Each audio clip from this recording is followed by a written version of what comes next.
اعوذ باللہ من الشیطان الرجیم بسم اللہ الرحمن الرحیم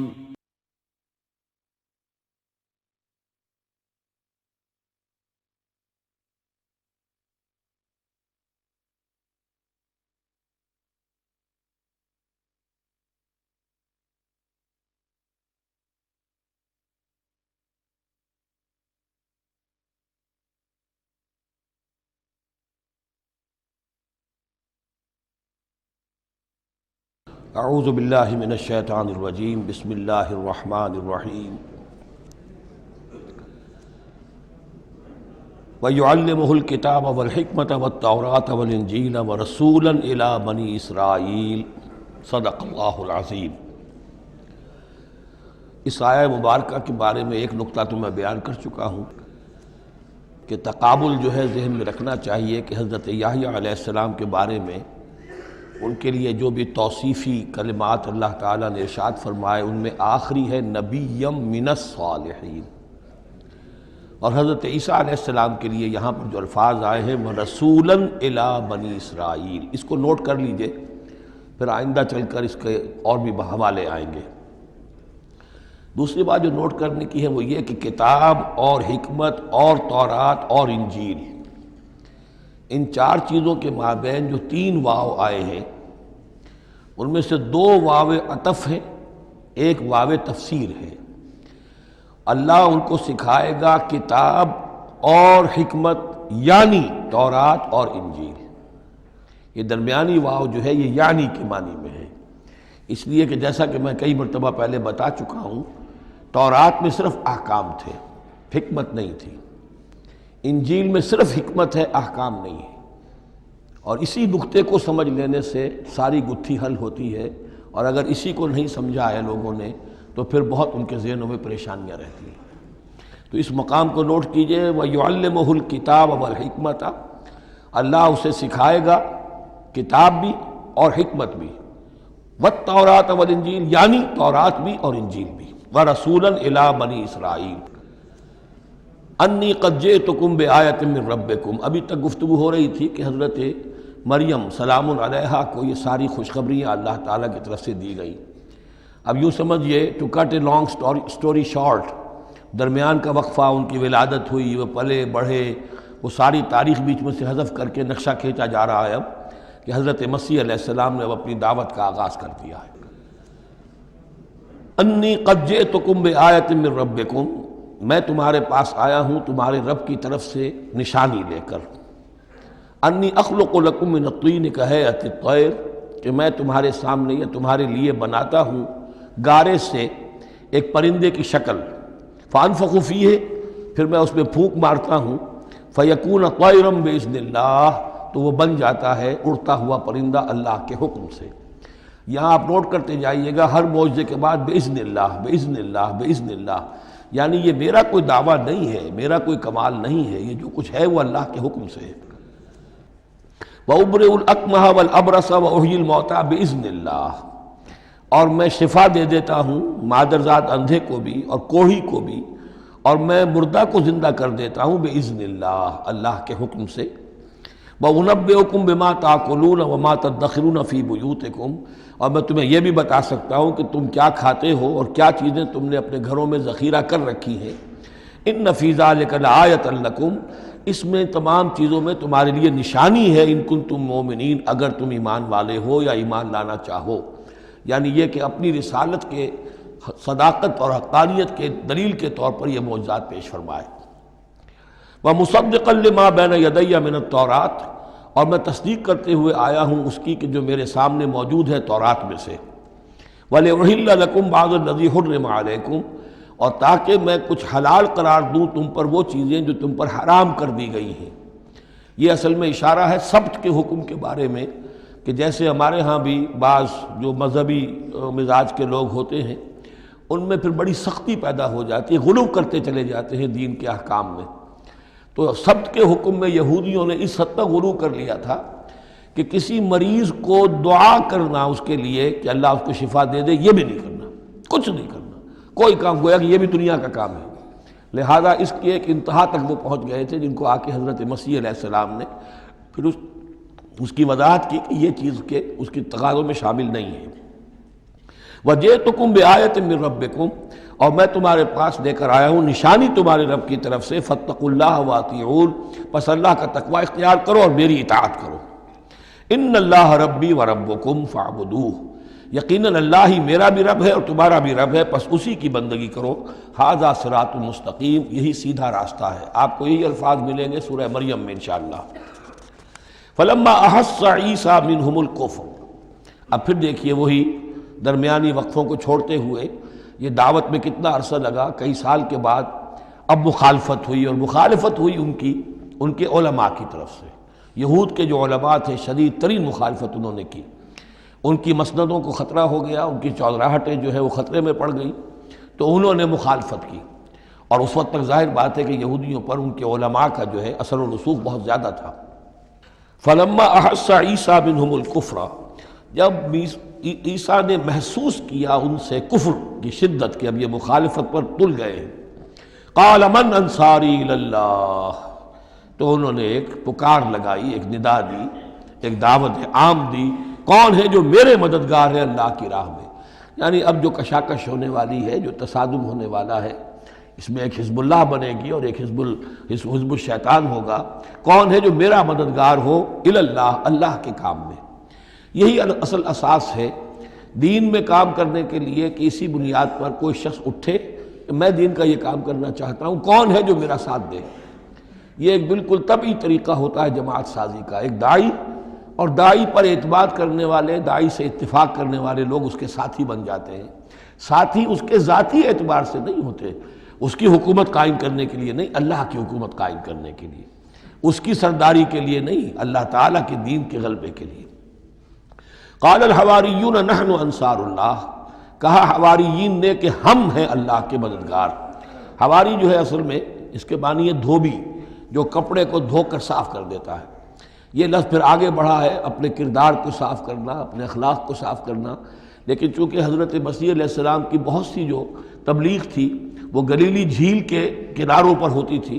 اب وہاں ظاہر بات ہے جھیل جو ہے بڑی تھی، وہ سمندر کی طرح ہے، جھیل نہیں ہے، بہت بڑی جھیل ہے، تو وہاں وہ کبھی دھوبی ہوتے تھے، ان میں تبلیغ کرتے تھے، کئی مچھیرے ہوتے تھے مچھلیاں پکڑنے والے، جا کے انہیں تبلیغ کرتے تھے کہ اے مچھلیوں کے پکڑنے والوں، مچھلیوں کا شکار کرنے والوں، آؤ کہ میں تمہیں انسانوں کا شکار کرنا سکھاؤں۔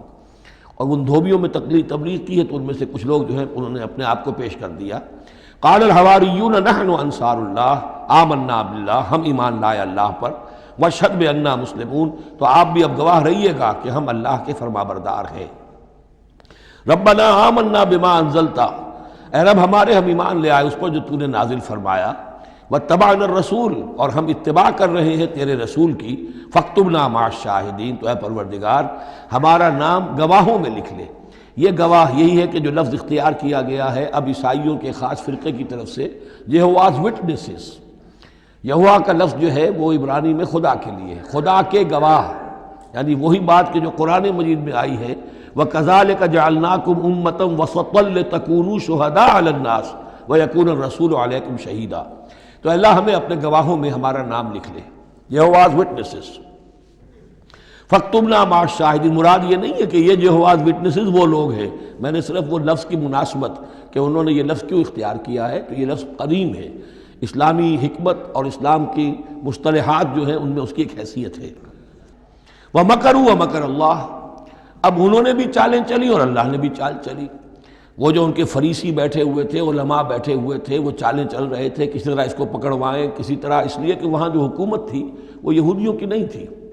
اگرچہ یہودی ایک بادشاہ تھا، پپٹ کنگ، جیسے کنگ فاروق ہوتے تھے مصر کے اندر، اصل حکومت انگریزوں کی تھی، لیکن کنگ فاروق بیٹھے ہوئے ہیں۔ اسی طرح کا وہ پپٹ کنگ تھا کہ جو یہودیوں میں سے تھا، اصل حکومت تھی رومیوں کی، اور رومی گورنر پائلیٹس پونٹس وہ وہاں پر موجود تھا۔ اور اس طرح کی کوئی کیپٹل پنشمنٹ جو ہے وہ یہودی خود نہیں دے سکتے تھے جب تک کہ وہ جو اصل گورنر ہے اس کی طرف سے اس کا حکم صادر نہ کیا جائے، لیکن ان کی مذہبی عدالتیں تھیں، اس میں بیٹھ کر یہ ان کے مفتی، ان کے فریسی، ان کے علماء بیٹھ کے فیصلے کرتے تھے، اور اگر وہ فیصلہ دے دیتے تھے تو ان فیصلوں کی ایگزیکیوشن جو ہے وہ پھر رومن گورنمنٹ کے تھرو، اور وہ ہوتی تھی اس کی جو تنفیذ جو ہے وہ پائلٹس پونٹس کے ذریعے سے، لہذا ان کے ہاتھ بندھے ہوئے تھے۔ اب کسی طریقے سے پھنسوائیں اس کو، سوال الٹے سیدھے کرنے، ایسے سوال کرنے کہ وہ جواب دیں تو اس میں بغاوت کی بو آ جائے، تو کہیں دیکھو یہ رومیو یہ تمہارا باغی ہے۔ اس طرح کی وہ چالیں چل رہے تھے۔ وَمَكَرُوا وَمَكَرَ اللَّهُ، اللہ کی اپنی چال تھی۔ اب اللہ کی چال کیا تھی؟ اب اس کی تفصیل قرآن میں نہیں ہے، یعنی یہ کہ ان کے حواریین میں سے ہی ایک نے دھوکہ دیا اور حضرت مسیح علیہ السلام کو گرفتار کروایا۔ اب اس کے بعد اللہ تعالیٰ نے جو کچھ انجیل برنباس میں ہے، قرآن میں نہیں ہے، حدیث میں نہیں ہے، ہمارے اولین جو مفسرین ہیں ان کے ہاں بھی نہیں ہے، لیکن یہ انجیل برنباس، ایونجیلیم برنابے، جو پوپ کی لائبریری سے برآمد ہوئی ہے، اس کے اندر یہ تفصیل ہے کہ جس حواری نے آپ کو غداری کر کے پکڑوایا تھا، گرفتار کروایا تھا، اس کی شکل حضرت مسیح کی بدل دی اللہ نے، اور وہ پکڑا گیا، سولی وہ چڑھا ہے، اور حضرت مسیح پر وہ ہاتھ ڈال ہی نہیں سکے، بلکہ جس باغ میں آپ روپوش تھے، جیسے ایک کوٹھڑی سی بنی ہوئی تھی جس میں کوئی آلات وغیرہ رکھ دیتے ہیں، اس باغ میں وہ روپوش تھے اور اس کوٹھڑی میں عبادت کر رہے تھے۔ باقی جو ان کے حواری ہیں 12 وہ باہر تھے۔ اس وقت وہ سٹک گیا، ایک شخص وہاں سے چپکے سے گیا کہ اب میں پکڑواؤں گا، اور جا کر جو ہے وہ سپاہیوں کو لے آیا، رات کے وقت انجیلیں لے کر آئے۔ انہوں نے کہا میں اندر جاؤں گا، جسے میں کہوں اے ہمارے استاد بس پکڑ لینا وہی مسیح ہے، اس لیے کہ رومیوں کو کیا پتہ تھا وہ مسیح کون ہے، وہ تو یہودی ہے، لہذا جیسے ہمارے ہاں پولیس والوں کو کیا پتہ ہے وہ آئے ہیں، آئیڈینٹیفائی کون کرے گا۔ تو اس نے کہا کہ میں کہوں گا اے میرے آقا میرے استاد بس پکڑ لینا۔ اب یہ جب اندر داخل ہوا تو جیسے ہی کمرے میں داخل ہوا، اس کوٹھڑی میں اس کی چھت پھٹی، 4 فرشتے نازل ہوئے، حضرت مسیح کو لے کر وہ چلے گئے، اور اس شخص کی شکل جو ہے وہ بدل دی گئی حضرت مسیح والی۔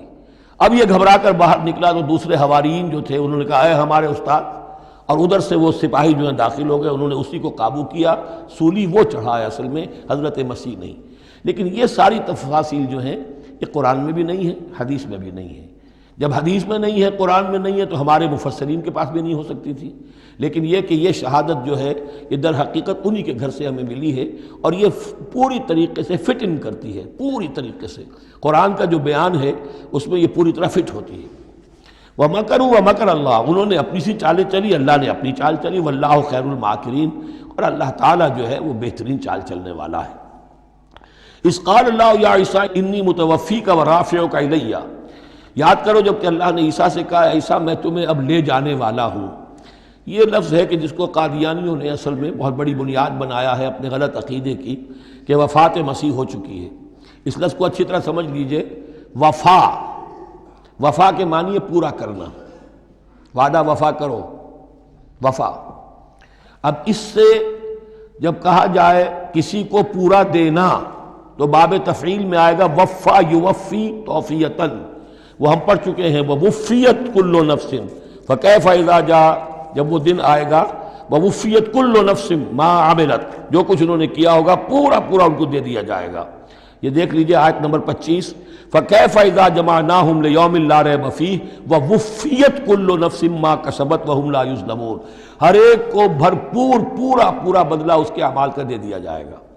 یہ ہے کسی کو پورا پورا دینا، کسی سے پورا پورا لے لینا، یہ باب تفاعل ہوگا، توفا یتوفا، کسی کو پورا لے لینا، تو پورا لے لیتا ہے اللہ تعالیٰ نے۔ یہ لفظ جو ہے پورا بتمام و کمال، یہ گویا کہ منطبق ہوتا ہے حضرت مسیح پر، کہ حضرت مسیح کو ان کے جسم اور جان سمیت اللہ لے گیا۔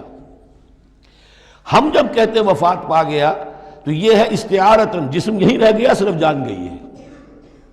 اور یہی لفظ قرآن میں آتا ہے نیند کے لیے بھی، اللہ یتوفی الانفس حین موتہا، اس لیے کہ نیند میں بھی یہ ہوتا ہے کہ خود شعوری نکل جاتی ہے انسان میں سے، اگرچہ زندہ ہے، اب اس کو اگر کوئی چیونٹی کاٹ رہی ہے تو جاگ جائے گا، لیکن ویسے اس کی خود شعوری ختم ہو چکی ہے، اور روح کا تعلق ہے خود شعوری کے ساتھ، تو نیند میں بھی اللہ تعالیٰ روح کو قبض کر لیتا ہے، اس کے لیے بھی توفی کا لفظ ہے۔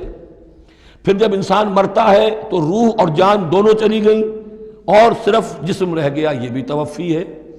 اور سب سے زیادہ مکمل توفی کیا ہے کہ اللہ تعالیٰ حضرت مسیح کو ان کے جسم، جان اور روح تینوں سمیت سموچے حضرت مسیح کو زندہ جو کا توں لے گیا، یہ ہے عقیدہ جو مسلمانوں کا ہے، اور جہاں تک لفظ کا تعلق ہے اس میں قطعاً کوئی بات جو ہے اس میں ایسی نہیں ہے کہ جس سے کوئی شخص دلیل پکڑ سکے، سوائے اس کے کہ ان لوگوں کو بہکانا آسان ہے جنہیں عربی زبان کی گرامر سے واقفیت نہیں، وہ ایک ہی وفات جانتے ہیں۔ وفات 3 ہو گئی ہیں ازلوء قرآن جو میں نے آپ کو سمجھائی ہیں۔ اس قال اللہ یا عیسیٰ انی متوفی کا، میں تمہیں لے جاؤں گا، ورافعک الی، اور تمہیں اپنی طرف اٹھا لوں گا، ومطہرک من الذین کفروا، اور تمہیں پاک کر دوں گا ان لوگوں سے جنہوں نے تمہارے ساتھ کفر کیا ہے، وجاعل الذین اتبعوک فوق الذین کفروا الی یوم القیامہ، اور جو لوگ بھی تیری پیروی کریں گے انہیں اب ہمیشہ ہمیش کے لیے قیامت تک ان کے اوپر رکھوں گا کہ جنہوں نے کفر کیا ہے تیرے ساتھ، جو تیرا انکار کر رہے ہیں یہودی، اس کے بعد سے جو پسے ہیں آج تک پس رہے ہیں۔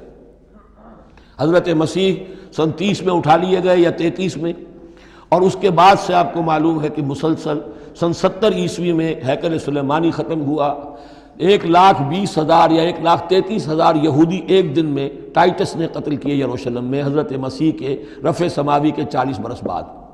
ان کا ہیکل سلیمانی بھی وہ جو ہے وہ ختم کر دیا گیا، اب اس کی ایک دیوار ہے، میں بتا چکا ہوں 1927-28 برس ہو گئے ہیں کہ ان کا کعبہ گرا پڑا ہے۔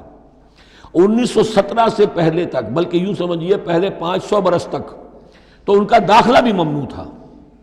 یہ تو حضرت عمر کے ہاتھوں جب فتح ہوا ہے، یہ ڈائسپورا کا ان کا پیریڈ کہلاتا ہے۔ ایک پیریڈ ان کا کیپٹیوٹی کا تھا، جبکہ وہ نیبوکڈنیزر لے گیا تھا انہیں اور بیبیلونیا میں قید میں رکھا ہے، وہ ہے ان کا پیریڈ آف کیپٹیوٹی۔ اس کے بعد واپس آئے حضرت عزیر کے زمانے میں، دوبارہ دوسرا ٹیمپل بنایا، اس کے بعد یہ ٹیمپل سن 70 عیسوی میں ختم ہوا، اور ڈائسپورا کہلاتا ہے کہ منتشر ہو جانا۔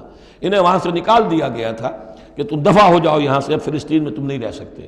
کوئی روس چلا گیا، کوئی ہندوستان چلا گیا، کوئی مصر چلا گیا، کوئی اور یورپ چلا گیا، پوری دنیا میں پھیل گئے۔ یہ ڈائسپورا اولاً ختم ہوا ہے حضرت عمر رضی اللہ تعالیٰ عنہ کے ہاتھ سے، جب فتح ہوا ہے یروشلم۔ اس وقت حضرت عمر نے اس کو یروشلم کو اوپن سٹی قرار دیا کہ یہاں عیسائی بھی آ سکتے ہیں، مسلمان بھی آ سکتے ہیں، یہودی بھی آ سکتے ہیں، یہ سب کا مشترک شہر ہے۔ لیکن جو عیسائی تھے یروشلم کے، انہوں نے جب ہینڈ اوور کیا تھا، فتح نہیں کیا تھا مسلمانوں نے یروشلم، ایک ٹریٹی کے تحت، ایک معاہدے کے تحت ہینڈ اوور کیا تھا۔ اس معاہدے میں یہ شرط انہوں نے لکھوائی تھی کہ یہودیوں کو یہاں آباد ہونے کی اجازت نہیں دیں گے۔ چنانچہ یہ اجازت تو ہو گئی حضرت عمر کے زمانے سے کہ آ سکتے ہیں، زیارت کر سکتے ہیں، لیکن یہاں رہ نہیں سکتے، پراپرٹی پرچیز نہیں کر سکتے، کوئی مکان نہیں بنا سکتے، سیٹل نہیں ہو سکتے۔ یہ رہا ہے جب تک کہ موجود رہی ہے اسلامی خلافت۔ ترکوں نے بھی اجازت نہیں دی، بڑی سے بڑی رشوتیں یہودیوں نے دینی چاہیے انہیں، اور در حقیقت خلافت کا خاتمہ جو کروایا یہودیوں نے وہ اس لیے کہ انہیں یہ نظر آتا تھا کہ اس خلافت کے ہوتے ہوئے ہمارے لیے ممکن نہیں رہے گا کہ ہم کسی طرح بھی فلسطین میں دوبارہ آباد ہو سکیں۔ لیکن پھر برطانیہ کے جو وزیر تھا بالفور، اس کے ذریعے سے انہوں نے بالفور ڈیکلریشن 1917 میں حاصل کیا ہے، پھر ان کو حق ملا ہے کہ یہ یہاں آ کر جائیداد بھی خرید سکتے ہیں، سیٹل بھی ہو سکتے ہیں، اور اس کے یوں سمجھیے کہ 31 برس کے بعد پھر اسرائیل کی ریاست وجود میں آئی ہے۔ یہ تاریخ ذہن میں رہے۔ اگرچہ 1917 کے بعد سے انہیں کچھ سانس تو مل گیا ہے، اب ایک طرح سے محسوس ہوتا ہے کہ دنیا میں بڑے اقتدار پر ہیں، مٹھی بھر ہیں، یہ زیادہ سے زیادہ 13-14 ملین ہے، 1.5 کروڑ سے بھی کم، لیکن پوری دنیا کی سب معیشت جو ہے اس کا بڑا حصہ ان کے کنٹرول میں ہے۔ لیکن پھر بھی یہ سب کچھ جو ہے وہ عیسائیوں کی سپورٹ کی وجہ سے ہے۔ اگر عیسائی ان کی مدد نہ کریں تو ان کا تو یوں سمجھیے کہ ٹکڑے اڑا کر رکھ دیں عرب ایک دن میں۔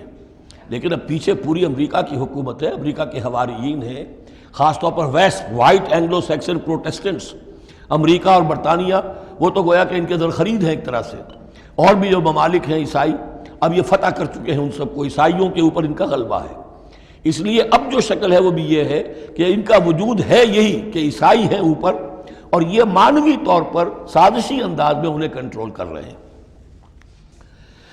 اذ قال اللہ یا عیسیٰ انی متوفیک ورافعک الی ومطہرک من الذین کفروا وجاعل الذین اتبعوک فوق الذین کفروا الی یوم القیامہ ثم الی مرجعکم فاحکم بینکم فیما کنتم فیہ تختلفون۔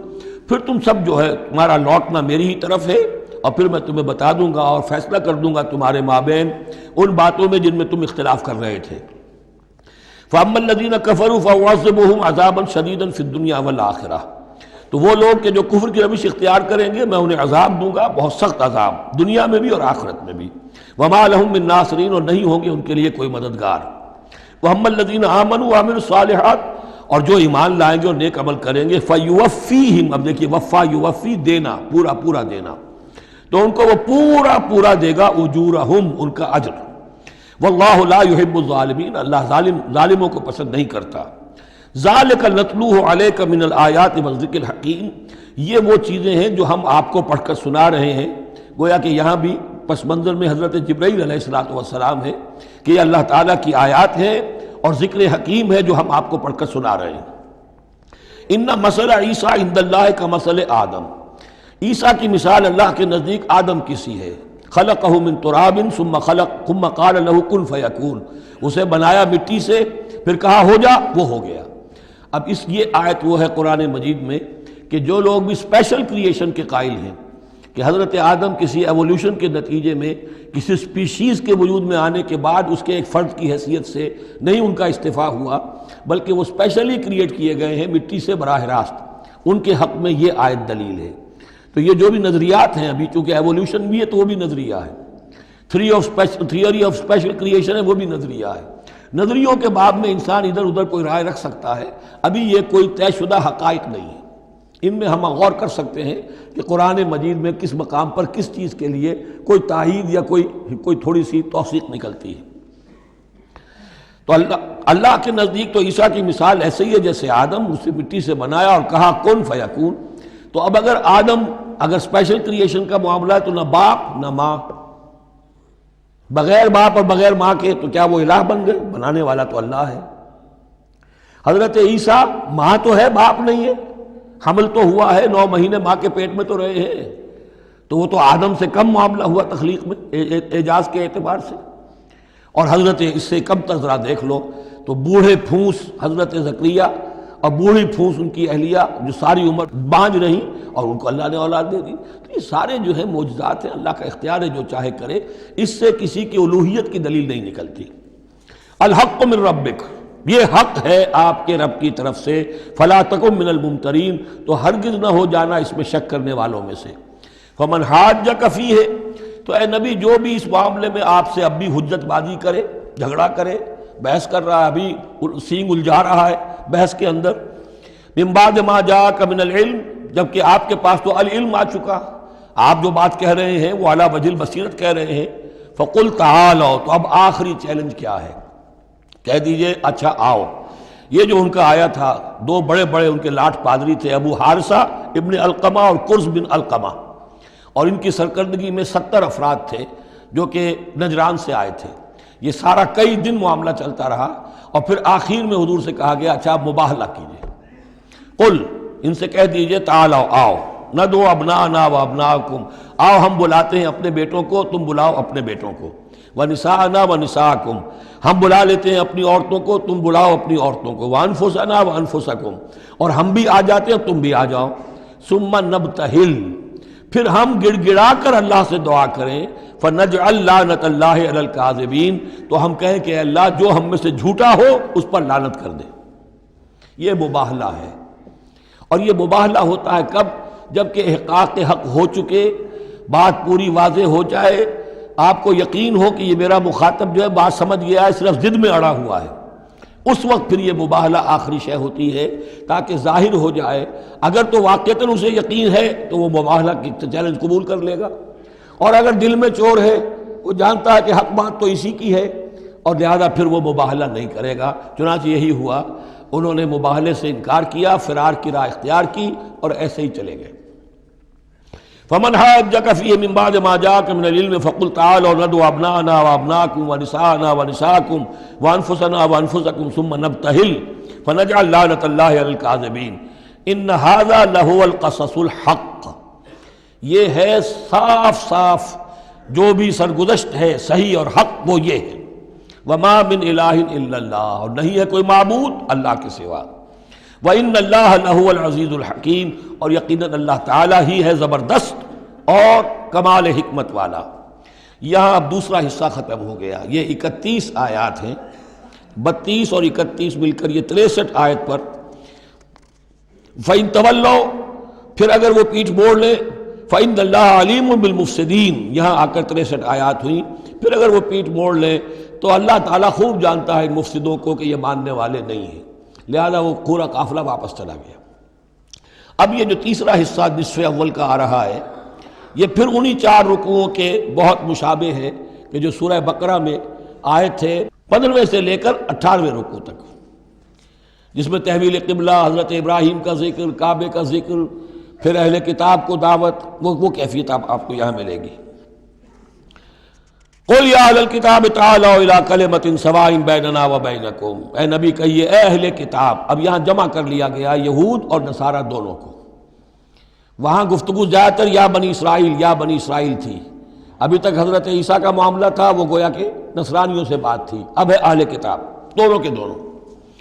قُلْ يَا أَهْلَ الْكِتَابِ تَعَالَوْا إِلَىٰ كَلِمَةٍ سَوَاءٍ بَيْنَنَا وَبَيْنَكُمْ، کہیے کہ اے کتاب والو آؤ ایک ایسی بات کی طرف جو ہمارے اور تمہارے مابین بالکل برابر ہے، متفق علیہ ہے. وہ کیا ہے؟ اللہ نعبد الا اللہ، اللہ کے سوا کسی کی بندگی نہ کریں. ولا نشرک بہ شیئا، اس کے ساتھ کسی چیز کو شریک نہ ٹھہرائیں. ولا یتخذ بعضنا بعضا اربابا من دون اللہ، اور ہم میں سے کوئی ایک دوسرے کو اللہ کے ساتھ رب نہ بنا لے. اس سے مراد کیا ہے؟ جیسے کہ پوپ کو انہوں نے رب بنا لیا کہ پوپ کو اختیار ہے جس چیز کو چاہے حلال قرار دے دے، جس چیز کو چاہے حرام قرار دیتے. یہ گویا کہ ان کو اس کو پوپ کو بھی رب مان لینا ہے. چنانچہ یہ واقعہ ہے کہ مشہور جو سخی تھے حاتم طائی، ان کے بیٹے عدی ابن حاتم رضی اللہ تعالیٰ عنہ، وہ ایمان لائے، عیسائی تھے پہلے. تو انہوں نے ایک مرتبہ حضور سے کہا کہ یہ قرآن یہ کہتا ہے کہ ہم نے اللہ کے سوا کسی اور کو رب بنا لیا، تو یہ بات کچھ سمجھ میں نہیں آئی، ہم نے تو کسی کو رب نہیں بنایا.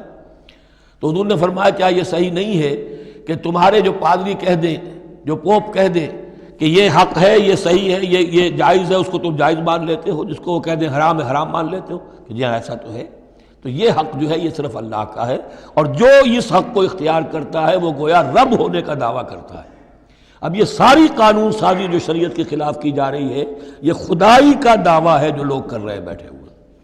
اور ان ہاؤسز میں پہنچنے کے لیے جو بےتاب ہوتے ہیں اور جس کے لیے کروڑوں روپیہ خرچ کرتے ہیں، جہاں جا کر یا تو پہلے طے ہو جائے یہاں کوئی قانون سازی کتاب و سنت کے منافی نہیں ہو سکتی، پھر جائیے، پھر وہاں پر جا کر قانون سازی کتاب و سنت کے دائرے کے اندر کیجیے. لیکن جہاں یہ نہیں ہے تو وہ جو فرمایا یہاں پر نوٹ کر لیجئے، تعالوا الی کلمۃ سواء بیننا وبینکم الا نعبد الا اللہ ولا نشرک بہ شیئا ولا یتخذ بعضنا بعضا اربابا من دون اللہ فإن تولوا، پھر اگر وہ منہ موڑ لیں، فقولوا، اے مسلمانوں تم کہو، فقولوا اشہدوا بأننا مسلمون، اچھا بھائی آپ لوگ گواہ رہے ہم تو مسلمان ہیں، ہم نے تو اللہ کی اطاعت قبول کر لی، ہم ان تینوں باتوں پر قائم رہیں گے. آپ کو اگر پسند نہیں ہے تو آپ کی مرضی. یا اہل الکتاب، اے کتاب والو، لم تحاجون فی ابراہیم، تم ابراہیم کے بارے میں کیوں جھگڑتے ہو؟ وما انزلت التوراۃ والانجیل الا من بعدہ، حالانکہ تم بھی مانتے ہو کہ تورات بھی ان کے بعد نازل ہوئی، انجیل بھی بعد میں نازل ہوئی. یہودیت بعد کی پیداوار ہے اور نصرانیت بھی بعد کی پیداوار ہے. تو ما کان ابراہیم یہودیا ولا نصرانیا ولکن کان حنیفا مسلما، وہ تو مسلمان تھے، وہ تو اللہ کے فرما بردار تھے، یہودی یا نصرانی تو نہیں تھے. افلا تعقلون، تو کیا تم عقل سے کام نہیں لیتے؟ ہاں انتم ہؤلاء حاججتم فیما لکم بہ علم، دیکھو یہ تم لوگ اب تک جو بھی باتیں کرتے رہے ہو، تم نے مباحثہ کیا ہے، وہ ان چیزوں کے بارے میں بھی ہے جس کا تمہیں کچھ علم ہے. فلم تحاجون فیما لیس لکم بہ علم، ایسی چیزوں کے بارے میں حجت بازی کیوں کرتے ہو جن کے لیے تمہارے پاس کوئی دلیل ہی نہیں، کوئی بنیاد نہیں، کوئی علم نہیں. ابراہیم کو کیا قرار دو گے، نصرانی یا یہودی؟ واللہ یعلم وانتم لا تعلمون، اللہ جانتا ہے تم نہیں جانتے. ما کان ابراہیم یہودیا ولا نصرانیا، اچھی طرح تمہیں بھی معلوم ہے ابراہیم نہ یہودی تھے نہ نصرانی تھے، ولیکن کان حنیفا مسلما، وہ تو اللہ کے فرما بردار تھے بالکل یکسو ہو کر. وما کان من المشرکین، اور نہ ہی وہ مشرکوں میں سے تھے. گویا کہ 3 طبقات جو موجود تھے عرب میں اس وقت، یا مشرکین عرب تھے، وہ بھی اپنے آپ کو منسوب کرتے تھے، وہ تو چونکہ نسل تو حضرت اسماعیل کی ہے تو وہ بھی کہتے تھے ہماری رشتہ ابراہیم سے ہے، یہودی بھی نصرانی بھی. لیکن فرمایا ابراہیم جو ہے وہ نہ یہودی تھے نہ نصرانی تھے نہ مشرک تھے. ان اول الناس بابراہیم الذین اتبعوہ، یقیناً ابراہیم سے سب سے زیادہ قربت رکھنے والے لوگ تو وہ ہیں جو ان کی پیروی کرتے ہیں. اور وہ کون ہے؟ وَهَذَا النَّبِيُّ، یہ نبی محمد صلی اللہ علیہ وسلم، وَالَّذِينَ آمَنُوا، اور وہ کہ جو ان پر ایمان لائے، وَاللَّهُ وَلِيُّ الْمُؤْمِنِينَ، اور اللہ ان مومنوں کا ساتھی ہے، مددگار ہے، پشت پناہ ہے، حمایتی ہے۔ وَدَّتْ طَائِفَةٌ مِّنْ أَهْلِ الْكِتَابِ لَوْ يُضِلُّونَكُمْ وَمَا يُضِلُّونَ إِلَّا أَنفُسَهُمْ وَمَا يَشْعُرُونَ، اہل کتاب کا ایک گروہ جو ہے تلا ہوا ہے، اس پر آرزو مند ہے کہ اے مسلمانوں تمہیں کسی طریقے سے گمراہ کر دیں۔ لَوْ يُضِلُّونَكُمْ وَمَا يُضِلُّونَ إِلَّا أَنفُسَهُمْ، وہ نہیں گمراہ کر سکیں گے مگر اپنے آپ کو، وَمَا يَشْعُرُونَ، انہیں اس کا شعور نہیں ہے۔ یا اہل الکتاب، دیکھیے کو انداز جو ہے بڑا ہی داعیانہ، جیسا کہ وہ جو 5واں رکوع تھا سورہ بقرہ کا، اس طرح کا انداز ہے یہاں۔ یا اہل الکتاب لما تکفرون بآیات اللہ وانتم تشہدون، اے کتاب والو، اے اہل کتاب، کیوں تم اللہ تعالیٰ کی آیات کا انکار کرتے ہو جبکہ تم اس کے قائل ہو، پہچان چکے ہو، دل میں جان چکے ہو۔ یا اہل الکتاب لما تلبسون الحق بالباطل وتکتمون الحق وانتم تعلمون، اے اہل کتاب کیوں تم حق کے اوپر باطل کا ملمہ چڑھاتے ہو، کیوں حق کو چھپاتے ہو جانتے بوجھتے۔ یہ بھی اس 5ویں رکوع میں آیت موجود تھی، ولا تلبسوا الحق بالباطل وتکتموا الحق وانتم تعلمون۔ وقالت طائفۃ، اب ایک بڑی سازش کا ذکر ہو رہا ہے کہ جو انہوں نے کی تھی مسلمانوں کے خلاف اور محمد رسول اللہ کو ناکام بنانے کے لیے۔ اس سازش کا پس منظر کیا تھا کہ چونکہ صورتحال یہ آ چکی تھی دنیا کے سامنے کہ جو ایک مرتبہ دائرہ اسلام میں داخل ہو جاتا تھا، اب چاہے اسے مار دیں، اسے پیٹیں، اسے بھوکا رکھیں، اسے سزا دیں، جو بھی ٹارچر کریں، واپس نہیں آتا۔ تو دھاک بیٹھ گئی نا کہ اسلام کے اندر کوئی ایسی کشش ہے، اسلام کے اندر کوئی ایسی حقانیت ہے، کوئی ایسی مٹھاس ہے کہ ایک آدمی بڑی سے بڑی قربانی دینے کو تیار ہے ایک دفعہ اسلام قبول کرنے کے بعد، اسلام کو سے دستبردار ہونے کو تیار نہیں۔ یہ جو ساکھ بن گئی تھی اس کو توڑنے کا ذریعہ سوچا انہوں نے کہ ایسا کرو، صبح کے وقت اعلان کرو کہ ہم ایمان لے آئے، سارا دن محمد کی صحبت میں رہو صلی اللہ علیہ وسلم، شام کو کہہ دو جی دیکھ لیا ہم نے، کچھ نہیں ہے یہاں، یہ دور کے ڈھول سہانے ہیں، ہم تو اپنے ہی کفر میں جا رہے ہیں، اپنے ہی راستے پہ جا رہے ہیں۔ اب اس سے یقیناً کچھ لوگ سمجھیں گے کہ انہوں نے سازش کی ہوگی، کچھ لوگ سمجھیں گے کہ بھائی بڑے متقی لوگ تھے، بڑے خشوع و خضوع کے ساتھ آئے تھے، بڑے اعلان کے ساتھ، شان کے ساتھ انہوں نے کلمہ کہا تھا اور ایمان قبول کیا تھا، پھر دیکھو سارے دن حضور کی محفل میں بیٹھے رہے ہیں، کچھ نہ کچھ تو دیکھا ہی ہوگا نا آخر، ایسے کیسے یہ لوگ چلے گئے۔ عام لوگوں کے دلوں میں وسوسہ اندازی جو ہے اس سے کرنا بہت آسان کام ہے، وہ سازش تھی جو بنائی، اور اسی کا اصل میں تعلق ہے قتل مرتد کی سزا۔ اسلامی ریاست میں اس سازش کا راستہ روکنے کے لیے یہ سزا تجویز کی گئی ہے کہ جو شخص ایمان لے آئے پھر کفر میں جائے گا تو قتل کر دیا جائے گا، کیونکہ اسلامی ریاست کی بنیاد ہے، آئیڈیولوجیکل ریاست ہے یہ، ایمان اور اسلام ہی تو اس کی بنیاد ہے۔ اس کی جڑوں کو کھودنے والی جو چیز ہو سکتی ہے اس کی تو پوری جو ہے اس کی بندش اور اس کا سد باب ہونا چاہیے۔ وقالت طائفۃ من اہل الکتاب آمنوا بالذی انزل علی الذین آمنوا وجہ النہار، اور اہل کتاب کے گروہ نے یہ طے کیا ایمان لاؤ اس چیز پر جو نازل کی گئی ہے ان اہل ایمان پر صبح کے وقت، دن چڑھے، وَاکْفُرُوا آخِرَہُ، اور کفر کر دو، اعلان کفر کر دو دن کے آخر میں، لعلہم یرجعون، شاید ان میں سے بھی کچھ لوٹ آئیں، اندر سے جا کے کچھ لوگوں کو تو گھسیٹ لائیں گے ہم کہ وہ جو ہے وہ بھی اسلام کو چھوڑ دیں، وہ مشتبہ ہو جائے معاملہ، ان پر وسوسہ پیدا ہو جائے۔ وَلَا تُؤْمِنُوا إِلَّا لِمَنْ تَبِعَ دِينَكُمْ، اور دیکھو ہرگز ایمان نہ لانا مگر اسی چیز پر کہ جو تمہارے دین کی پیروی کرے، ماننی اسی کی بات ہے۔ یعنی خطرہ بھی تھا کہ 4-6 اگر ہم جا کر حضور کے پاس اگر چند گھنٹے گزاریں گے تو کہیں ایسا نہ ہو کہ ہم میں سے کوئی واقعی پھر اس کا دل کھل جائے، طے کر کے گئے دیکھو ایمان نہیں لانا ہے ہم نے، وَلَا تُؤْمِنُوا إِلَّا لِمَنْ تَبِعَ دِينَكُمْ، اس پر ایمان نہیں لانا ہے ہم نے، لیکن صرف اعلان کرنا ایمان کا۔ یہ ہے مثال قرآن مجید میں شعوری نفاق، یعنی جو وقت انہوں نے گزارا ہے یہ ہے تو اسلام کا، قانوناً تو مسلمان ہیں، اگر اس دوران میں ان میں سے کوئی مر جاتا تو اس کی نماز جنازہ پڑھی جاتی، لیکن انہیں معلوم تھا کہ ہم مسلمان نہیں ہیں، جبکہ ایک وہ غیر شعوری نفاق ہے کہ اندر ایمان ختم ہو چکا ہے لیکن انسان سمجھتا ہے میں تو مومن ہوں، حالانکہ اس کا کردار وہ جو ہے منافقانہ ہے، اس کا عمل منافقانہ ہے، اور اس کے اندر سے ایمان کی پونجی جو ہے جیسے کہ دیمک کسی کڑی کو کھا جائے تو اس شیطین کو چٹ کر چکی ہے دیمک، لیکن یہ کہ بہرحال اوپر ایک پردہ پڑا ہوا ہے، وہ ہے غیر شعوری نفاق اور یہ ہے شعوری نفاق۔ قل ان الہدی ھدی اللہ، اے نبی ان سے کہہ دیجئے دیکھو اصل ہدایت تو اللہ کی ہدایت ہے۔ ان یؤتی احد، اب یہاں پر پھر ان کا قول آ رہا ہے کہ دیکھو ایمان لانا نا، ان یؤتی احد مثل ما اوتیتم، مبادا کسی کو وہ شے دے دی جائے جو تمہیں دی گئی تھی۔ یہ رسالت، یہ مذہبی پیشوائی، یہ تو ہماری میراث تھی، ہم اگر انہیں مان لیں گے تو وہ چیز ہم سے ان کو منتقل ہو جائے گی، لہذا ماننا تو نہیں ہے، لیکن یہ کہ ان کی بہرحال کسی طریقے سے ہوا اکھیڑنے کے لیے ہمیں یہ کام کرنا ہے۔ اور یحاجوکم عند ربکم، یا تمہارے خلاف حجت قائم کریں اللہ کے نزدیک۔ قل ان الفضل بید اللہ، کہہ دیجئے ان سے کہ فضل کل کا کل اللہ کے ہاتھ میں ہے، یؤتی ہے من یشاء، وہ جس کو چاہتا ہے دیتا ہے۔ اس نے 2000 برس تک ایک منصب پر تمہیں فائز رکھا، اب جو ہے تم اس منصب کے نااہل ثابت ہو چکے ہو، تمہیں معزول کر دیا گیا، اور اب ایک نئی امت ہم نے بنائی ہے اور اس کو اس مقام پر نصب کر دیا ہے، انسٹالیشن ہو چکی ہے۔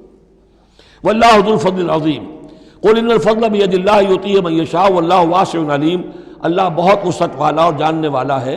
یختص برحمتہ من یشاء، وہ مختص کر لیتا ہے اپنی رحمت کے لیے جس کو چاہتا ہے۔ واللہ ذو الفضل العظیم، اللہ بڑے فضل کا مالک ہے۔ ومن اہل الکتاب، اب یہاں ایک اور نقطہ سمجھ لیجئے کہ برے سے برے گروہ کے اندر بھی کہیں نہ کہیں کوئی افراد اچھے بھی ہوتے ہیں۔ داعی کے لیے یہ ضروری ہے کہ ان کو بھی مینشن کرتا رہے کہ ان میں اچھے لوگ بھی ہیں، تاکہ وہ جو لوگ ہیں ان کے دلوں کے اندر نرمی پیدا ہو۔ اسی طرح برے سے برے آدمی میں کوئی اچھائی بھی ہے، آپ اگر اسے دعوت دے رہے ہیں حق کی طرف، اس میں جو اچھائی ہے اس کو مانیے، تاکہ اسے معلوم ہو کہ اسے مجھ سے قد نہیں ہے، دشمنی نہیں ہے، جو میری بات واقعی اچھی ہے اس کو تو یہ تسلیم کر رہا ہے، لیکن جو بات غلط ہے اس کو رد کر رہا ہے۔ تو یہ دعوت کا اور تبلیغ کا بہت اہم حصہ ہے۔ اگر آپ ٹوٹلی نگیٹ کر دیں گے تو وہ بھی کہے گا کہ یہ بھی اندھا بہرا ہے تو میں بھی اندھا بہرا رہوں، یہ میری اچھائی کو بھی نہیں دیکھ سکتا، صرف میری برائی نظر آ رہی ہے۔ اور اگر وہ سمجھے کہ میری برائی کی بھی صحیح نشاندہی کر رہا ہے، جو میری اچھائی ہے اس کو بھی مان رہا ہے، تو اس کا دل کھلے گا، وہ آپ کی بات سنے گا۔ وَمِنْ أَهْلِ الْكِتَابِ مَنْ إِنْ تَأْمَنْهُ بِقِنْطَارٍ، اہل کتاب میں سے ایسے بھی ہیں کہ اگر ان کے پاس تم امانت رکھوا دو ڈھیروں مال، یؤدیہ الیک، وہ تمہیں پورا پورا واپس کر دیں گے۔ امانت دار ان میں موجود ہیں۔ وَمِنْهُمْ، اور ان میں سے ایسے بھی ہیں، مَنْ إِنْ تَأْمَنْهُ بِدِینَارٍ، ان کے پاس اگر ایک دینار بھی امانت رکھوا دو، لا یؤدیہ الیک، وہ تمہیں واپس نہیں کرے گا، ادا نہیں کرے گا تمہیں، الا ما دمت علیہ قائما، الا یہ کہ تم اس کے سر کے اوپر کھڑے ہو جاؤ، مسلط ہو جاؤ، تب تو دے دے گا ورنہ نہیں دے گا۔ اچھا یہ ہے ان کے اکثر کا کردار، لیکن جو بھی تھوڑے بہت تھے ان میں ان کی اچھائی کا بھی ذکر کر دیا۔ اور بالفعل اس قسم کے کردار کے لوگ جو ہیں وہ عیسائیوں میں تھے، یہودیوں میں تو نہ ہونے کے برابر تھے، لیکن اہل کتاب کا مسئلہ ہو رہا ہے تو اس میں یہ دونوں گروپ موجود ہیں۔ ذالک بانہم، اور یہودیوں میں یہ کردار کیوں آ گیا ہے، کیوں بے ایمانی خیانت کیوں آ گئی؟ ذالک بانہم قالوا لیس علینا فی الامیین سبیل، یہ اس لیے کہ انہوں نے یہ عقیدہ گھڑ لیا ہے کہ ان امیین کے بارے میں ہم پر کوئی ملامت نہیں ہے۔ یہ اچھی طرح سمجھ لیجئے، یہودیوں کا یہ عقیدہ تورات میں نہیں ہے، لیکن اصل جو کتاب ہے ان کی مذہبی وہ تورات نہیں ہے، تالمود ہے۔ یوں سمجھیے کہ تورات تو ہے ام الکتاب ان کی جو بھی ہے، لیکن جو ان کا ساری شریعت ہے، جو ان کے ضوابط ہیں، قوانین ہیں، قواعد ہیں، عبادات کی تفاصیل ہیں، وہ سب ہیں تالمود میں۔ اور تالمود میں یہ بات موجود ہے کہ یہودی کے لیے یہودی سے جھوٹ بولنا حرام، غیر یہودی سے جیسے چاہو جھوٹ بولو۔ یہودی کے لیے کسی یہودی کا مال ہڑپ کرنا ناجائز حرام، غیر یہودی جنٹائلز اور گوئمز ان کا مال جس طرح چاہو دھوکے سے، بائی ہوک بائی کروک، جس طرح چاہو ہڑپ کرو۔ تو یہ ہمارے اوپر مواخذہ ہی نہیں ہے، اس لیے کہ یہ جو لوگ ہیں غیر یہودی، یہ انسان ہے ہی نہیں، یہ اصل میں انسان نما حیوان ہے، اور ان سے فائدہ اٹھانا ہمارا حق ہے، جیسے کہ گھوڑے کو تانگے میں جوتنا انسان کا حق ہے، بیل کو اپنے حل کے اندر جوت لینا یہ انسان کا حق ہے۔ تو ہمارا حق ہے ان حیوانوں سے ہم جو چاہے لوٹ لیں، کھسوٹ لیں، ان کی رضامندی سے لے لیں، ظلم کریں، اس میں ہم پر کوئی پکڑ نہیں ہوگی، کوئی محاسبہ نہیں۔ یہ تالمود میں باقاعدہ لکھا ہوا ہے۔ ذالک بانہم قالوا، اس لیے کہ ایک پکچر بھی اس پر بنی ہے جو امریکہ کے عیسائیوں نے بنائی ہے، the other side of Israel, جس میں کہ انہوں نے ایک شخص نے ایک یہودی کتب خانے میں جا کر کتابیں نکال کر پھر اس کے اوپر نشان لکھا کر یہ چیزیں لکھی ہوئی ہیں. کیا یہودیت کا جو اصل چہرہ ہے وہ اس ڈاکومنٹری کے اندر، ویڈیو کے اندر واضح کر دیا گیا ہے ان کی کتابوں کے حوالے سے. ذالک بانہم قالوا لیس علینا فی الامیین سبیل، یہ اس لیے ہے ان میں یہ خیانت اور بے ایمانی اور جھوٹ اور دغا کہ انہوں نے یہ عقیدہ گھڑ لیا ہے کہ غیر یہودی لوگوں کے بارے میں ہم سے کوئی پرسش ہی نہیں ہے، کوئی ہمارے اوپر کوئی ذمہ داری ہے ہی نہیں. وَيَقُولُونَ عَلَى اللَّهِ الْكَذِبَ وَهُمْ يَعْلَمُونَ، اور وہ تو اللہ تعالیٰ کی طرف نسبت دے رہے ہیں، منسوب کر رہے ہیں جھوٹ کو، اور وہ جانتے بوجھتے کر رہے ہیں. ان کے علماء جانتے ہیں. بَلَا مَنْ أَوْفَىٰ بِعَهْدِهِ وَاتَّقَىٰ فَإِنَّ اللَّهَ يُحِبُّ الْمُتَّقِينَ، کیوں نہیں، جو کوئی بھی اللہ کے ساتھ کیا ہوا اپنے عہد کو پورا کرے گا اور تقویٰ کی روش اختیار کرے گا تو اللہ تعالیٰ کو تو متقین پسند ہے. ان الذین یشترون بعہد اللہ وایمانہم ثمنا قلیلا، یقیناً وہ لوگ کہ جو اللہ تعالیٰ سے جو عہد انہوں نے کیا تھا اسے فروخت کرتے ہیں اور اپنی قسموں کو فروخت کرتے ہیں حقیر سی قیمت پر. جب دیکھتے ہیں کہ ہماری بات لوگ جو کچھ شک کر رہے ہیں، اچھا جی ہم خدا کی قسم کھا کر کہتے ہیں کہ ایسا ہے، اب یہ جھوٹی قسمیں. ثمنا قلیلا اولئک لا خلاق لهم فی الآخرہ، یہ وہ لوگ ہیں کہ جن کے لیے کوئی حصہ نہیں ہے آخرت میں. ولا یکلمہم اللہ، نہ اللہ ان سے کلام کرے گا. ولا ینظر الیہم یوم القیامہ، اور نہ ان کی طرف نگاہ کرے گا قیامت کے دن. ولا یزکیہم، نہ ان کو پاک کرے گا. یہ بھی سورہ بقرہ میں تقریباً پورا مضمون آ چکا ہے. ولہم عذاب علیم، ان کے لیے دردناک عذاب ہے. وَإِنَّ مِنْهُمْ لَفَرِيقًا يَلْوُونَ أَلْسِنَتَهُم بِالْكِتَابِ، اور ان میں سے ایک گروہ ایسا بھی ہے جو اپنی زبان کو توڑتا مروڑتا ہے کتاب کو پڑھتے ہوئے. وہ الفاظ کو ذرا سا ادھر ادھر سے مروڑ کر معنی اور پیدا کر لیتے تھے. ان سے کہا گیا حتہ کہو تو ہنتا بنا دیا، بجائے اس کے کہ اللہ ہماری گناہ جھاڑ دے، ہمیں گیہوں دے. انہوں نے کہا کہنا ہے تم نے سمعنا واطعنا، سمعنا وعصینا، تو وہ اسی طریقے کا معاملہ وہ کرتے تھے. جب تورات کو پڑھتے ہوئے بھی جب دیکھا کہ جو سائل آیا ہے وہ فتویٰ مانگ رہا ہے، اس کی پسند کچھ اور ہے، تو الفاظ کو توڑ مروڑ کر پڑھ کر کہہ دیا کہ دیکھو یہ کتاب کے اندر موجود ہے. وَإِنَّ مِنْهُمْ لَفَرِيقًا يَلْوُونَ أَلْسِنَتَهُمْ بِالْكِتَابِ لِتَحْسَبُوهُ مِنَ الْكِتَابِ، تاکہ تم سمجھو کہ وہ کتاب میں سے ہے. وَمَا هُوَ مِنَ الْكِتَابِ، وہ کتاب میں سے نہیں ہوتا. وَيَقُولُونَ هُوَ مِنْ عِنْدِ اللَّهِ، اور وہ کہتے ہیں یہ اللہ کی طرف سے ہے. وَمَا هُوَ مِنْ عِنْدِ اللَّهِ، جبکہ وہ اللہ کی طرف سے نہیں ہوتا. فَوَيْلٌ لِّلَّذِينَ يَكْتُبُونَ بِأَيْدِيهِمْ، یہ پڑھ چکے ہیں سورہ بقرہ کے اندر بھی کہ وہ لوگ کہ جو اپنے ہاتھوں سے لکھتے ہیں کہتے ہیں کہ اللہ کی طرف سے ہے. وَيَقُولُونَ عَلَى اللَّهِ الْكَذِبَ وَهُمْ يَعْلَمُونَ، وہ اللہ پر جھوٹ تہمت باندھتے ہیں جانتے بوجھتے.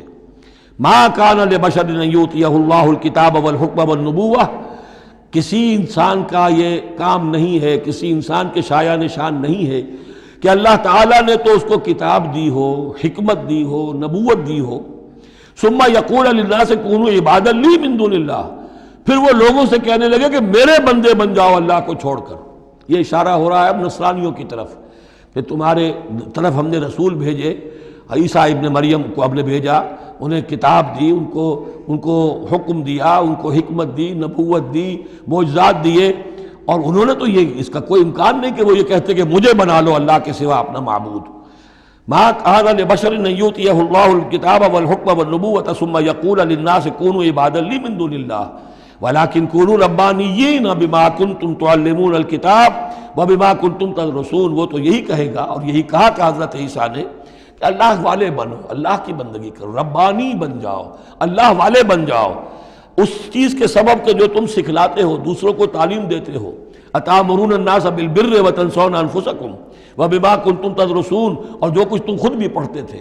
یہ پڑھنا پڑھانا دین کا، سیکھنا سکھانا، تعلیم و تعلم قرآن، تعلیم و تعلم حدیث، تعلیم و تعلم فقہ، یہ اس لیے ہونا چاہیے کہ لوگوں کو اللہ والے بنایا جائے، نہ یہ کہ اپنے بندے بنا کر اور ان سے نذرانے وصول کر کے ان کا استحصال کیا جائے. وَلَا يَأْمُرُكُمْ أَن تَتَّخِذُوا الْمَلَائِكَةَ وَالنَّبِيَّ أَرْبَابًا، وہ کبھی بھی تمہیں اس بات کا حکم نہیں دے گا کہ تم فرشتوں یا انبیاء کو رب بنا لو. فرشتوں کو رب بنایا مشرکین مکہ نے، فرشتوں کے نام پر اپنی وہ مورتیاں انہوں نے بنائی، لات، عزا، منات، اور انہوں نے ایک نبی کو اپنا رب بنا لیا. ایامرکم بالکفر بعد اذ انتم مسلمون، تو کیا وہ ایسا بندہ اللہ کا جس کو اللہ نے نبوت سے سرفراز کیا ہو، کیا تمہیں وہ کفر کا حکم دے گا جبکہ تم مسلم ہو چکے ہو، تم نے فرما برداری اختیار کر لی ہے.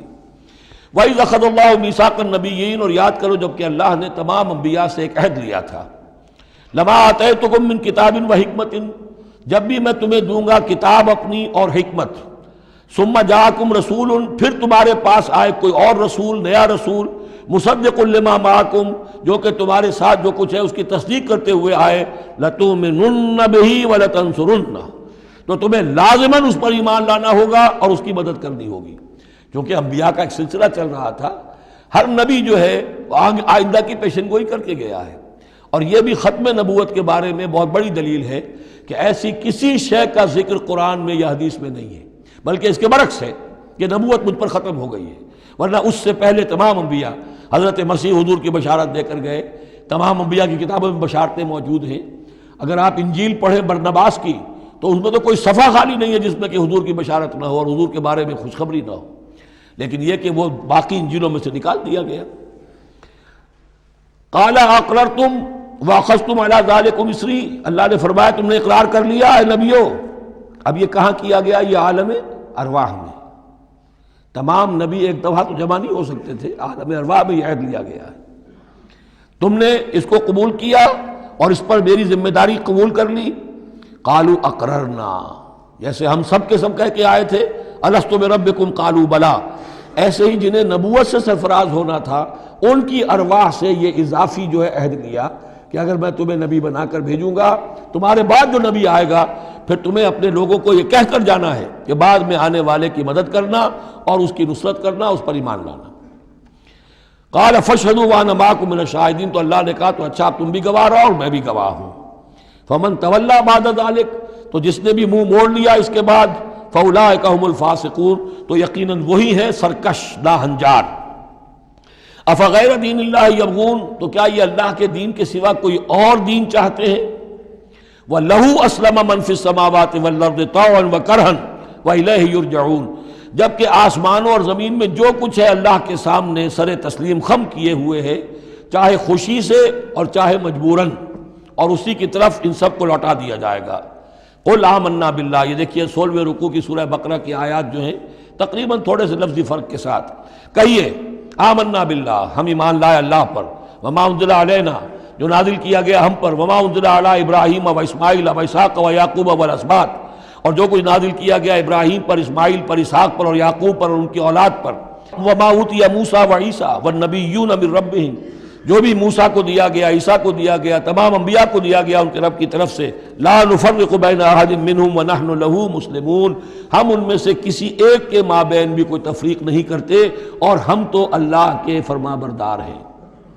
وَمَن يَبْتَغِ غَيْرَ الْإِسْلَامِ دِينًا فَلَن يُقْبَلَ مِنْهُ، جو کوئی اس اسلام کے سوا کوئی دین اختیار کرے گا اللہ اسے اس کی جانب سے قبول نہیں کرے گا۔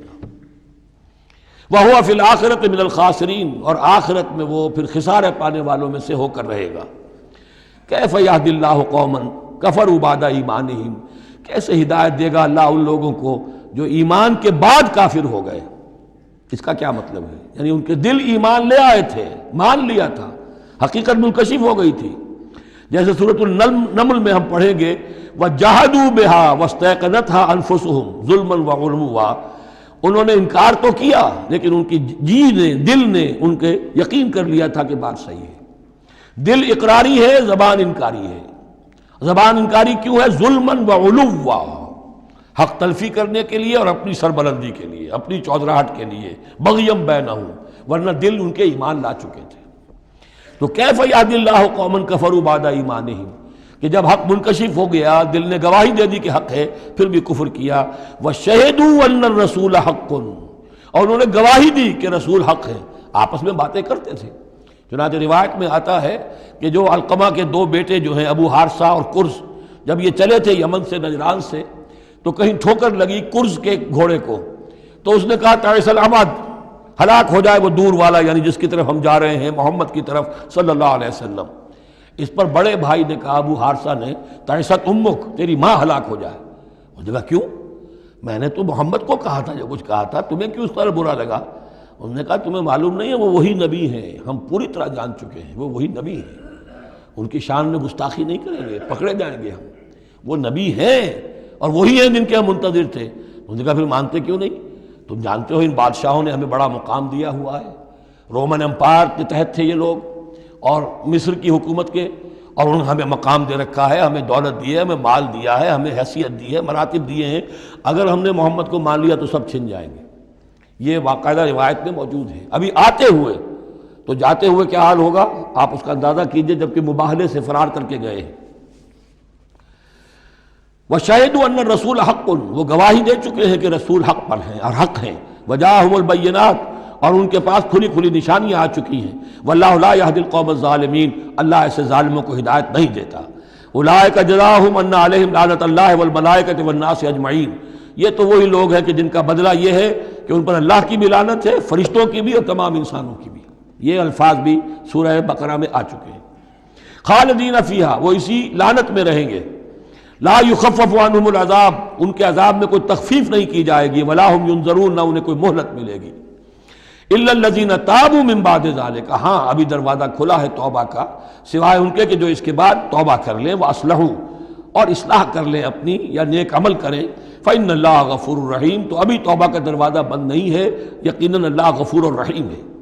ان الذین کفروا بعد ایمانہم ثم ازدادوا کفرا لن تقبل توبتہم، جو لوگ جنہوں نے کفر کیا اپنے ایمان کے بعد، حق کو پہچان لینے کے بعد، چاہے زبان سے مانا ہو یا نہ مانا ہو، پھر اگر وہ کفر کرتے ہیں یا ایماننے کے بعد زبان سے مرتد ہو جاتے ہیں، ثم ازدادوا کفرا، پھر وہ اپنے کفر میں بڑھتے چلے گئے، لن تقبل توبتہم، ان کی توبہ کبھی قبول نہیں ہوگی۔ واولئک ھم الضالون، اور وہ تو یقیناً گمراہوں میں سے ہیں۔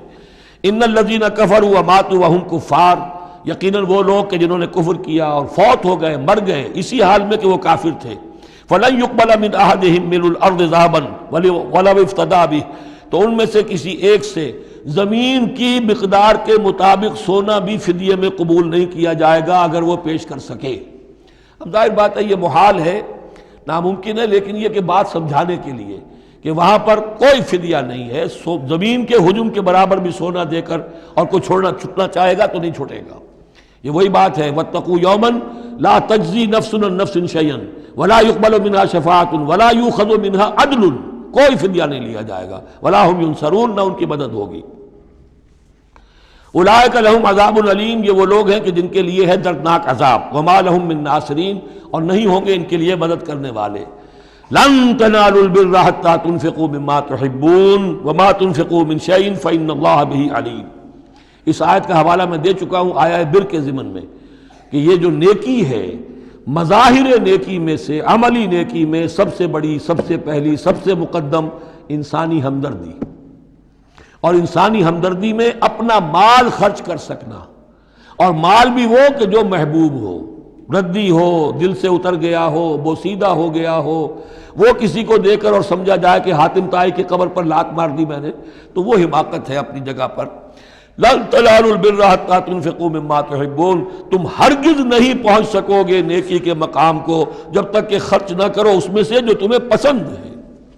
وما تنفقوا من شيء فإن الله به علیم، اور جو کچھ بھی تم خرچ کرو گے اللہ کو اس کا علم ہے۔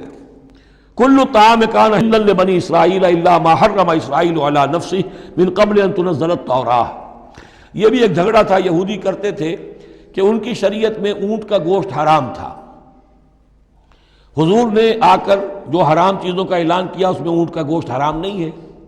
ان کا اگر شریعت یہ وہی ہے، اگر شریعت موسوی ہے تو یہ تغیر کیسے ہو گیا؟ اس کی حقیقت بتائی ہے کہ تورات کے نزول سے قبل حضرت یعقوب علیہ السلام کو ذاتی جیسے بات ہوتی ہے کہ شاید ناپسند ہے، انہوں نے اونٹ کا گوشت اپنے اوپر حرام کر لیا تھا، جیسے حضور نے اپنی 2 ازواج مطہرات کی دلجوئی کے لیے بعض چیزیں جو حلال تھیں ان کی قسم کھا لی۔ یا ایھا النبی لما تحرم ما احل اللہ لک تبتغی مرضات ازواجک، یہ چیز ان کے ہاں روایت کے طور پر چلی آ رہی تھی، تو اللہ نے فرمایا لاؤ تورات اور دکھاؤ کہاں لکھا ہوا۔ تورات کے نزول سے پہلے یہ شکل حضرت یعقوب علیہ السلام کی تھی، اس کی تم پیروی کر رہے ہو۔ تو کھانے پینے کی وہ چیزیں جو اسلام نے حلال کی ہیں، کل الطعام کان حلا لبنی اسرائیل، وہ بنی اسرائیل کے لیے بھی حلال تھی، الا ما حرم اسرائیل علی نفسہ، سوائے ان چیزوں کے کہ جنہیں حرام ٹھہرا لیا تھا اسرائیل، اسرائیل سے مراد حضرت یعقوب اللہ کے بندے عبداللہ، علی نفسہ ہی، اپنی جان پر، من قبل ان تنزل التوراۃ، اس سے پہلے کہ تورات نازل ہو۔ اس لیے کہ یہ تو 300-400-500 سال کا فصل ہے حضرت یعقوب میں اور نزول تورات میں۔ قل فاتوا بالتوراۃ فاتلوہا، اے نبی ان سے کہیے تم جو اعتراض ہم پر کر رہے ہو تو لاؤ تورات اور پڑھو اور دکھاؤ، ان کنتم صادقین، اگر تم سچے ہو۔ شریعت تورات کے اندر کہیں بھی اونٹ کے گوشت کی حرمت نہیں ہے۔ فمن افترى علی اللہ الکذب من بعد ذلک فاولئک هم الظالمون، اور جو لوگ اس کے بعد بھی اللہ کی طرف جھوٹ منسوب کرتے رہے تو یہ لوگ ظالم ہیں۔ اب ان سے کیا آدمی گفتگو کرے؟ قل صدق اللہ، کہہ دیجئے اللہ نے جو کچھ کہا صحیح فرمایا۔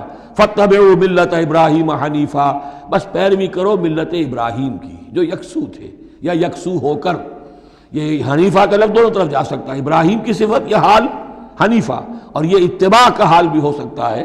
فاتبعوا ملت ابراہیم حنیفہ، یکسو ہو کر، بعد کی تمام تقسیمات سے بلندتر ہو کر جو ابراہیم کا طریقہ ہے اس کی پیروی کرو۔ وما کان من المشرکین، اور مشرکین میں سے نہیں تھے۔ ان اول بیت وضع للناس للذی بمکہ، یقیناً پہلا گھر جو لوگوں کے لیے بنایا گیا اللہ کی عبادت کے لیے وہ وہی ہے جو بکہ میں ہے۔ بکہ اور مکہ یہ دو در حقیقت ایک ہی لفظ کے لیے دو پروننسیشن سے۔ ان اول بیت وضع للناس للذی ببکہ مبارکا وہدی للعالمین، برکت والا ہے اور تمام جہان والوں کے لیے ہدایت کا ذریعہ ہے۔ فیہ آیات بینات المقام ابراہیم، اس میں آیات بینات ہیں۔ ترتیب دیکھ لیجئے، وہاں کے 4 رکوع جو تھے ان میں پہلے اس کا ذکر ہوا تھا، پھر باقی ساری گفتگو تھی۔ یہاں ترتیب الٹ گئی ہے، ساری گفتگو کے بعد اب آخر میں یہ حصہ جو ہے تیسرا اس کا وہ ختم ہو رہا ہے، اس نصف اول کا، اور آخر میں تذکرہ حضرت ابراہیم کا ہے۔ مضامین وہی ہیں، ترتیب بدل گئی ہے۔ فی آیات بینات، اس میں تو بڑی روشن نشانیاں موجود ہیں۔ مقام ابراہیم، جیسے مقام ابراہیم۔ ومن دخلہ کان آمنا، اور جو بھی اس میں داخل ہو جاتا ہے امن میں آ جاتا ہے۔ بدترین پورے عرب کے اندر خوریزی ہوتی تھی، لیکن حرم میں اپنے باپ کے قاتل کو بھی اگر دیکھ لیتے تھے تو کچھ نہیں کہتے تھے۔ یہ ایسی روایت اس حرم کی رہی ہے اور آج تک ہے اللہ کے فضل و کرم سے، کہ وہاں پر امن ہی امن ہے، دار الامن۔ من دخلہ کان آمنا وَلِلَّهِ عَلَى النَّاسِ حِجُّ الْبَيْتِ مَنِ اسْتَطَاعَ إِلَيْهِ سَبِيلًا، اور للہ علی الناس، اب لام اور علی کو یہاں نوٹ کر لیجئے، اللہ کا حق ہے لوگوں پر کہ وہ حج کرے اس کے گھر کا، جو بھی استطاعت رکھتا ہو اس کے سفر کی۔ للہ علی الناس، اللہ کا حق ہے لوگوں پر، حج البیت، گھر حج کرنا بیت اللہ کا، من استطاع الیہ سبیلا، جو بھی استطاعت رکھتا ہو راستے کی، سفر کی۔ ومن کفر، اب یہاں کفرہ کے معنی کیا ہوں گے؟ جو استطاعت کے باوجود حج نہیں کرتا وہ گویا کہ کفر کرتا ہے۔ ومن کفر فإن اللہ غنی عن العالمین، تو وہ اللہ تو غنی ہے تمام جہانوں سے۔ قل یا اہل الکتاب لم تکفرون بآیات اللہ، اب آخری یہ آیات ہیں، بڑا ہی انداز جو ہے جھنجھوڑنے کا، اور جیسے کہ پیئرسنگ آئیز کے ساتھ دیکھ کر کسی سے بات کی جائے اور اس کے یعنی نگاہیں گاڑ کر اس پر۔ قل یا اہل الکتاب لم تکفرون بآیات اللہ، کیوں اللہ کی آیات کا انکار کر رہے ہو؟ واللہ شہید علی ما تعملون، اور جبکہ جو کچھ تم کر رہے ہو اللہ اسے دیکھ رہا ہے۔ قل یا اہل الکتاب لم تصدون عن سبیل اللہ، کہہ دیجئے ہے کتاب والو کیوں روکتے ہو اور روکتے ہو۔ صدہ یا سدو دونوں معنی دیتا ہے، لازم بھی متعدی بھی، خود رک جانا دوسروں کو روکنا۔ کیوں رکتے ہو اور روکتے ہو اللہ کے راستے سے؟ من آمنا، جو ایمان لے آتا ہے، تبغونہا عوجا، تم اس کے لیے ٹیڑھ تلاش کرتے ہو، سازشیں کرتے ہو کہ صبح کو ایمان لاؤ اور شام کو کافر ہو جاؤ، تاکہ یہ ایمان والے جو ہیں ان کے دل میں بھی وسوسے اور دغدغے پیدا ہو جائیں۔ من آمنا تبغونہا عوجا، تم چاہتے ہو کہ وہ بھی کج راستہ اختیار کر لیں، وانتم شہداء، اور تم خود جانتے ہو جو کچھ کر رہے ہو۔ وما اللہ بغافل عما تعملون، اور اللہ غافل نہیں اس سے جو تم کر رہے ہو۔ لیکن ان تمام سازشوں کے جواب میں اہل ایمان سے کہا گیا، یا ایھا الذین آمنوا ان تطیعوا فریقا من الذین اوتوا الکتاب یردوکم بعد ایمانکم کافرین، اے وہ لوگوں جو ایمان لائے ہو، اگر ان اہل کتاب کے ان کسی گروہ کی تم پیروی کرو گے تو یہ تمہیں لازماً لوٹا کر لے جائیں گے تمہارے ایمان کے بعد، پھر تمہیں کفر کی حالت میں لے جائیں گے۔ وَكَيْفَ تَكْفُرُونَ، اور سوچو تو صحیح کیسے کفر کرو گے، کیسے اس راستے پر جاؤ گے۔ وَأَنْتُمْ تُتْلَىٰ عَلَيْكُمْ آیَاتُ اللَّهِ، جبکہ تم پر اللہ کی آیات پڑھ کر سنائی جا رہی ہیں۔ وَفِيكُمْ رَسُولُهُ، اور تمہارے اندر اس کا رسول موجود ہے بنفس نفیس۔ اس سے آپ اندازہ کیجئے کہ علماء یہود کا کتنا اثر تھا۔ اوس اور خزرج کے لوگ بڑے مرعوب تھے، چونکہ یہ ان پڑھ لوگ تھے، کوئی کتاب نہیں، کوئی شریعت نہیں، کوئی قانون نہیں، یہ لوگ صاحب کتاب تھے، صاحب شریعت تھے، ان کے یہاں علماء تھے، تو مرعوب تھے۔ لہذا یہاں جو اوس اور خزرج کے لوگ اسلام لے آئے تھے، ان کے بارے میں اندیشہ ہوتا تھا کہ کہیں ان ساری ریشہ دوانیوں کا شکار نہ ہو جائیں۔ وَكَيْفَ تَكْفُرُونَ وَأَنْتُمْ تُتْلَىٰ عَلَيْكُمْ آيَاتُ اللَّهِ وَفِيكُمْ رَسُولُهُ، کیسے کفر کرو گے تم جبکہ تمہیں اللہ کی آیات پڑھ کر سنائی جا رہی ہیں اور اللہ کے رسول تم میں موجود ہیں۔ وَمَنْ يَعْتَصِمْ بِاللَّهِ فَقَدْ هُدِيَ إِلَىٰ صِرَاطٍ مُسْتَقِيمٍ، اور جو اللہ سے چمٹ جائے اس کی ہدایت ہو گئی ہے صراط مستقیم کی طرف۔ جو اللہ کی پناہ میں آ جائے، جیسے بچہ اگر اسے خطرہ محسوس ہو، شیرخوار بچہ دوڑ کر آ کے ماں سے چمٹ جائے گا، اب وہ یہ سمجھے گا میں قلعے میں آ گیا ہوں، اب مجھے کوئی کچھ نہیں کہہ سکتا، میں اپنی ماں کی گود میں آ گیا، ماں سے چمٹ گیا۔ اسے کیا پتا کہ کوئی درندہ صفت انسان اسے کھینچے ماں کی گود سے، اچھالے اور کسی بلم کے اوپر کسی نیزے کی انی کے اندر پرو لے۔ ایک بچہ یہ سمجھتا ہے کہ میں ماں کے پاس آ گیا تو بس میں اب پناہ میں ہوں۔ ایسے ہی من یعتصم باللہ، جو اللہ کی پناہ میں آ گیا، فقد ہدی الی صراط مستقیم، اس کی ہدایت تو ہو گئی سیدھی راہ کی طرف۔ اللہم ربنا اجعلنا منہم، اللہم ربنا اجعلنا منہم، آمین یا رب العالمین۔